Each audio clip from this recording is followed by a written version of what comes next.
እዚህ ሳይንስ ሙዚየም ላይ በአርቲፊሻል ኢንተለጀንስ የተዘጋጀ ሂዩማኖይድ ሮቦት አለና እሱን ይኸውልሽ ላሳይሽ።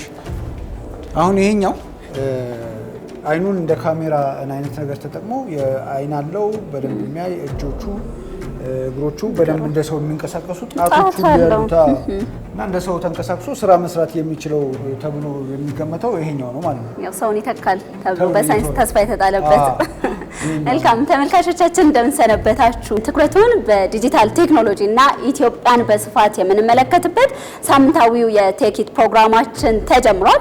የዛሬው ቴክኢት ፕሮግራማችንም በአርቲፊሻል ኢንተለጀንስ ወይም በሰው ሰራሽ አስተውሎትና በሂዩማኖይድ ሮቦቶች ላይ ትኩረት አድርገን የተለያዩ ፕሮግራሞችን ወደ እናንተ እናደርሳለን። ተመልካቾቻችን ፕሮግራማችንን የምንመራው እኔ ፍሬዘር ግርማና ካሰች ምሬሳ እንሆናለን። አብራችሁን ቆዩ።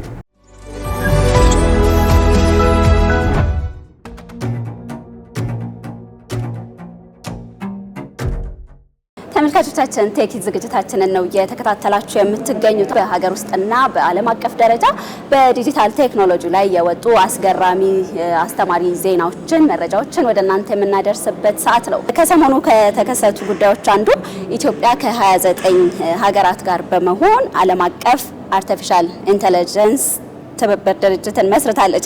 የኢኖቬሽንና ቴክኖሎጂ ሚኒስትር ዶክተር በለጠ ሞላ ናቸው በቦታው በመገኘት በሻንጋይ በተካሄደው የዓለም አቀፍ አርቲፊሻል ኢንተለጀንስ ትብብር ድርጅት ወይም ዋይኮ ማቋቋሚያ ስምምነት ፊርማ ላይ ተገኝተው ኢትዮጵያን በመወከል ፊርማቸውን አኑረዋል። በስምምነቱም መሰረት የዋና መስሪያ ቤቱ የሚሆነው በሻንጋይ ነው። ዓለም አቀፍ አስተዳደርን ማሳደግ ዓላማ አድርጎ ነው ይሄ የተቋቋመው። ኢትዮጵያም እንግዲህ ለአርቲፊሻል ኢንተለጀንስ እና ለዲጂታል ሽግግር እያሳየች ያለችውን ብርቱ አቋም በደንብ የሚያይበት ነውና በስኬት የተጠናቀቁ የዲጂታል ኢትዮጵያ 2025 ስትራቴጂን እንዲሁም ደግሞ የዲጂታል ኢትዮጵያ 2030 ስትራቴጂን እና የብሔራዊ አርቲፊሻል ኢንተለጀንስ ኢንስቲትዩትን መቋቋም ጨምሮ የተለያዩ ጉዳዮችን የፈጸመበት ዓመት ነውና ጥሩ ስምምነት ነው ተብሎ የሚገመት ነው ይሄኛው ስምምነት። በተከታይነት የምናገኘው የአሜሪካን መሪ ቴክኖሎጂዎችን የሚቀናቀነው ወይም ስጋት ላይ የጣለውን አዲሱን የቻይና ኤአይ ሞዴል ነው የምንመለከተው። ሙንሹት የተባለው የቻይናው ስታርታፕ ኤአይ ኪሚ ኬስሪ የተባለ የኦፕን ሶርስን ያስተዋወቀበት መረጃ በዚሁ በቴክኖሎጂ ዘገባዎች ላይ በስፋት ሲዘገብ ነበር። አንዳንድ የአሜሪካን አርቲፊሻል ኢንተለጀንስ ተቋማቶች አንድ ነገር ሲያወጡ በአጭር ጊዜ ውስጥ ከቻይናም እንደዚሁ የሚወጣበት ጊዜ አለ። ለምሳሌ ቻትጂፒቲ የወጣ ጊዜ ዲፕሲክ ወጥቷል፣ እንደዚህ እየተባለ አሁን ደግሞ ይሄ ሙንሻት የተባለው እስካሁን ከሁሉም የበለጠ አቅም ያለው ተብሎ የሚገመት ነው። አርቲፊሻል አናሊሲስ እና አሬና ኤአይ ደግሞ ይህንን ገለልተኛ ተቋም ነው። ይህንን ገምግመው ረቂቅ ሞዴሎች ጋር የሚወዳደር ነው ብለው ነው የሰየሙት። በተጨማሪም በፍሮንት ኢንድ ኮዲንግ ላይ በተደረገ ሙከራ ጥሩ የሆነ ውጤት ነው ያስመዘገበው። ኪም ኬትሪ በ2.8 ትሪሊየን ፓራሜትሮች የተገነባ ሲሆን በነፃ ማውረድ የሚቻል በ3 ትሪሊየን ፓራሜትር ደረጃ ላይ ያለ የመጀመሪያ ኦፕን ሶርስ ሞዴል ነው ያደረገው። ያው በቻይና ግዙፍ ኩባንያዎች አሊባባ እና ቴንሰንት የተደገፈ ስርዓት ነው።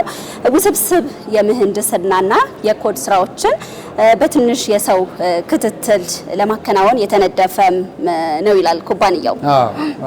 እንግዲህ ያው የቴክኖሎጂ ጉዳዮች ብዙ ውድድር ያለባቸው ናቸውና ውድድሩ በጣም የላቀ ጠንካራ ፉክክር ያለበት ነው። ይህ ዜና ብዙዎችን ሲያነጋግር ነበር፣ ግርምትንም የፈጠረ ነው።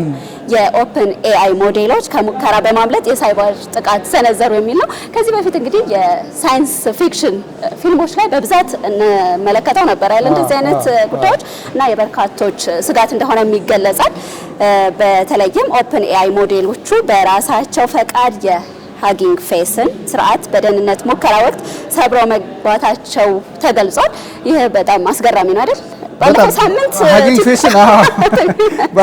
ሃጊንግ ፌስን አስተዋውቀን ነበር በቲፕ እና ያው ምንድነው በደህንነት ሙከራ ወቅት ነው ሰብረው መግባት የቻሉት። ኦፕን ኤአይ ያው ማክሰኞ ባወጣው መረጃ 2 የኤአይ ሞዴሎች ከተዘጋጁ የሙከራ ክልል በመውጣት የሃጊንግ ፌስን የምርት መሰረተ ልማትን ነው ሰብረው መግባት የቻሉት እና እንደዚህ አይነት ነገሮች በኤአይ ላይ ያጋጥማሉ ተብሎ ይታሰባል። መጀመሪያም ፕሪዲክት ይደረግ ነበርና እንግዲህ እንደነዚህ አይነት ነገሮች በደንብ ዓለምን መነጋገሪያ ነው የሚያደርጉት። ሳይበር ሴኩሪቲ ላይ የሚሰሩ ስራዎች ይበልጥ መጠናከር እንዳለባቸው ነው የተገለጸው። ሌሎች ደግሞ አስገዳጅ የኤአይ ደህንነት ሙከራና የጥቃት መግለጫ ህግ እንዲወጣም ተጠይቋል። ስለዚህ ስጋቶችን እየጨመረ ነው ብለን ማስቀመጥ እንችላለን። መጀመሪያ ላይ የነበረው እኛ ያመጣነው መረጃ ስለ 29 ሀገራቶች የተፈራረሙት ይህንንም ጉዳይ የሚያይ ነው። እነዚህን ጉዳዮች ህግ ማውጣት፣ እንዴት መጠቀም አለብን፣ ከሰው ጋር እንዴት ማገናኘት አለብን የሚሉትን ነገሮች የሚያወጣ ነውና ያው ጥሩ ስራ ይሰራል ከዚህ በኋላ ላለው ብዬ አስባለሁ። የቴክኖሎጂ ቲፖችን ለተመልካቾቻችን የምናደርስበት ሰዓት ላይ ነው የምንገኘው። በዛሬው የቴክ ቲፕ የምንሰጣቸው በኤአይ ወይም በአርቲፊሻል አስተውሎት ስልጠና ትምህርት ማግኘት የሚፈልጉ ሰዎች እነዚህን ስልጠናዎች የሚያገኙባቸው ቲፖች ናቸው። ከኔን ጀምር። ስኩል 16 የሚባል አንድ ዌብሳይት አለ። ይህ ዌብሳይት እንግዲህ በቅርቡ የተጀመረ አዲስ ዌብሳይት ነው።